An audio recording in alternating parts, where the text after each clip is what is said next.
ભારતીય નૌસેનાના અધિકારીઓ આઈને શિવાજીથી નીકળીને આજે જ્યારે રાજકોટ આવ્યા છે ત્યારે રાજકોટ સાયકલ ક્લબના સહયોગથી આજે અમે રાજકોટના માજી સૈનિકો એકઠા થયા છીએ, રાજકોટ સાયકલ ક્લબના મેમ્બર્સ અને અધિકારીઓ એકઠા થયા છીએ.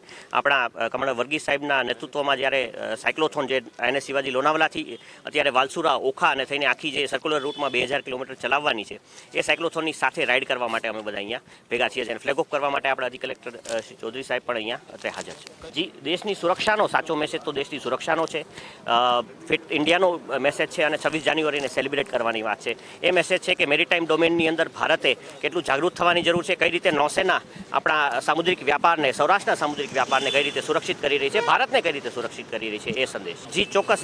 ગઈકાલે આપણે જોયું કે ગઈકાલે એક જહાજ સમુદ્રમાં અરબ સાગરમાં ઓમાનની પાસે હાઈજેક થયું. 7 દિવસ પહેલાં જ એક જહાજ પર એમાં જેની અંદર 15 જેટલા ભારતીય નાગરિકો હતા, એ જ ક્રૂ હતું, એ જહાજ પર ચાંચિયાઓ સવાર થયા હતા. પણ નૌસેનાના સ્વિફ્ટ એક્શનને લીધે, મરીન કમાન્ડો માર્કોઝના સ્વિફ્ટ એક્શનને લીધે એ ચાંચિયાગીરીનો પ્રયાસ નિષ્ફળ રહ્યો. અને હું ચોક્કસ છું કે ભારતીય નૌસેનાએ જ્યારે અત્યારે 10 જહાજો અરબ સાગરમાં તૈનાત કર્યા છીએ ત્યારે આપણો જે સામુદ્રિક વ્યાપાર છે એ સંપૂર્ણપણે સુરક્ષિત છે. જી, આને શિવાજીથી લઈને રાજકોટ આવેલી સાયક્લોથોન અહીંથી જામનગર જશે, જામનગરથી ઓખાથી હજીરા અને હજીરાથી રોરો ફેરીમાં પાછા ઓખાથી ઘોઘા, ઘોઘાથી હજીરા અને હજીરાથી પછી પાછી સર્ક્યુલર રૂટ ઉપર પાછી આઈને શિવાજી લોનાવાલા પહોંચશે.